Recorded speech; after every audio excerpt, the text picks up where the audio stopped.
सोचो, एक ऐसी कहानी जहां मौत के बाद भी एक औरत चुप नहीं रही, जहां एक माँ ने अपनी बेटी की रूह से बात की और जहां एक भूत के सच बोलने से एक जिंदा आदमी कातिल साबित हो गया।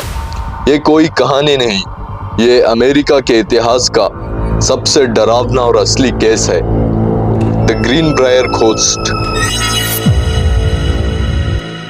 1897 का साल था। अमेरिका के वेस्ट वर्जीनिया स्टेट में ग्रीनब्रायर कंट्री नाम की एक छोटी, शांत और घनी जंगलों से घिरी जगह थी। यहाँ जिंदगी धीमी चलती थी, लोग एक दूसरे को जानते थे और रात को अंधेरा इतना गहरा होता था कि लगता था जैसे खुद अंधेरा भी जी रहा हो। इसी जगह पर रहती थी एक जवान और सीधी सादी लड़की, एल्वा जोना हीस्टर, जिसे लोग सिर्फ जोना कहकर पुकारते थे। उसकी उम्र सिर्फ 23 साल थी, चेहरा मासूम और आंखों में एक अजीब सी उदासी जो जैसे कुछ कहना चाहती हो।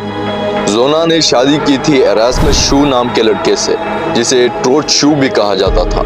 वो एक ब्लैक स्मिथ था, बाहर से कामकाजी और शांत, लेकिन गांव के लोग उसे पसंद नहीं करते थे क्योंकि उसका गुस्सा बहुत तेज था। उसका पास्ट साफ नहीं था और उसकी पहली 2 शादियां भी ठीक तरह से चल नहीं पाई थी। पर जोना ने किसी की भी बात नहीं सुनी। उसने सोचा प्यार सब कुछ ठीक कर देगा, लेकिन कुछ अंधेरे ऐसे होते हैं जो प्यार से भी नहीं मिटते। 23 जनवरी 1897 की सुबह थी। ठंड ज्यादा थी। एक छोटा लड़का जब जोना के घर का दरवाजा खोलता है तो जो वो देखता है वो उसकी पूरी जिंदगी का सबसे डरावना मंजर बन जाता है। जोना जमीन पर पड़ी हुई थी, बिल्कुल निश्चल। उसका चेहरा सफेद पड़ चुका था, आंखें बंद थी और शरीर ठंडा हो गया था। कुछ देर बाद एरास्मस शू वापस आता है, लेकिन उसका रिएक्शन अजीब ही होता है।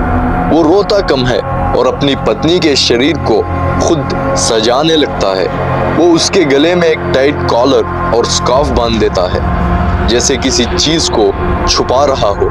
जब डॉक्टर आता है तो एरास्मस जोना का सर अपनी गोद में पकड़ लेता है, इतनी जोर से कि डॉक्टर उसकी गर्दन को चेक ही नहीं कर पाता।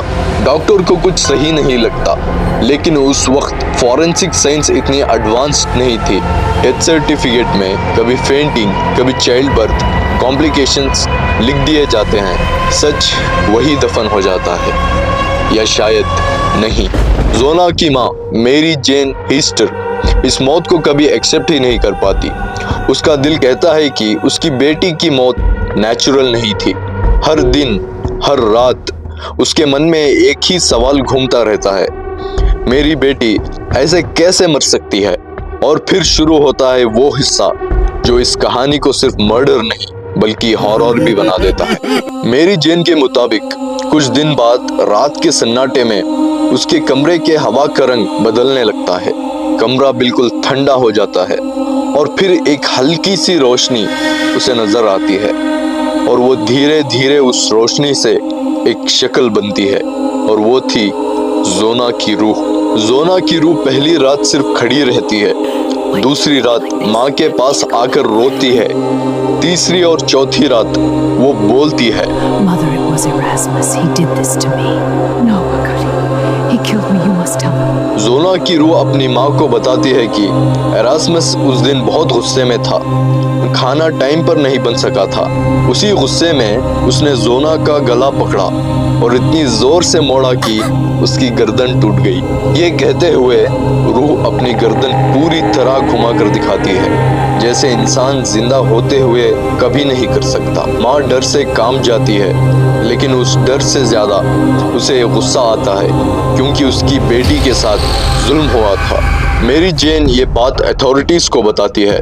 लोग उसे पागल समझते हैं, लेकिन उसका भरोसा, उसकी आंखों का यकीन प्रोसिक्यूटर जॉन प्रिस्टन को मजबूर कर देता है कि केस दोबारा खोला जाए। फिर जोना का शरीर कब्र से निकाला जाता है। जब पोस्टमार्टम होता है तो सच सामने आ जाता है। जोना की गर्दन की हड्डी टूट चुकी थी विंड पाइप क्रश थी। ये नेचुरल डेथ नहीं थी, ये एक मर्डर था। कोर्ट में जब केस चलता है तो एरास्मस शू कॉन्फिडेंट होता है। उसे लगता है ये घोस्ट की कहानी सुनकर जूरी हंसेगी, उसकी गलती यही होती है। मेरी जेन कोर्ट में खड़ी होकर बिल्कुल शांत आवाज में अपनी बेटी के भूत के बारे में बताती है। जज ने इस बात को एविडेंस नहीं माना, लेकिन जूरी के दिमाग में एक सवाल जरूर छोड़ देता है, अगर ये झूठ है तो इतना सच जैसा क्यों लग रहा है। मेडिकल एविडेंस, एरास्मस का पास्ट, उसका अजीब बिहेवियर, सब मिलाकर उसके खिलाफ जाता है। जूरी सिर्फ एक ही घंटे में फैसला सुना देती है, एरास्मस शू गिल्टी है। उसे लाइफ इम्प्रिजनमेंट मिलती है। 3 साल बाद जेल में उसकी मौत हो जाती है। जोना की रूह दोबारा कभी दिखने की बात रिकॉर्ड नहीं हुई, शायद उसका सच बोलना काफी था। आज भी ग्रीन ब्रायर कंट्री में एक ऑफिशियल हिस्टोरिकल मार्कर लगा है जो कहता है ये वही जगह है जहां अमेरिका के इतिहास में एक बार एक रूह ने इंसाफ दिलाया था। इस कहानी का सबसे डरावना हिस्सा ये नहीं है कि एक भूत आया था, सबसे डरावना हिस्सा ये है कि वो भूत ना आता, शायद एक कातिल कभी पकड़ा नहीं जाता। कभी कभी सच इतना भारी होता है कि उसे बोलने के लिए जिंदा जिस्म का होना जरूरी नहीं होता।